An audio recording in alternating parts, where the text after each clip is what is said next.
салом дӯстони азиз, шаби ҳамагӣ ба хайр бошад. умедворам ки хубин, сиҳатманден. хушбахтона иди рамазон шуд.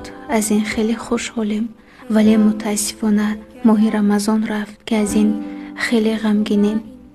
моҳи хеле пурбаракат буд, моҳи хеле хуб буд, моҳи хеле зебо буд, моҳи мағфират буд ва бовар ва умед дорам ки боқи моҳи солро низ ҳамин гуна мисли ҳамин мо бо хайр саховат, бо тавбаву надомат, бо рӯзаву намоз сипарӣ хоҳем кард. аз даргоҳи Парвардигор барои ҳар яки шумо тансиятӣ, хунобудӣ, тамоми хушиҳои ҳар ду оламро талабу таманно мекунам. мегзор Парвардигор тамоми рӯзаҳои гирифта ва намозҳои хондаро бо вуҷуди камбудиҳошон қабул карда бошад ва баракати ҳар ду дунёро насиби ҳар яки мо шумо гардонда бошад.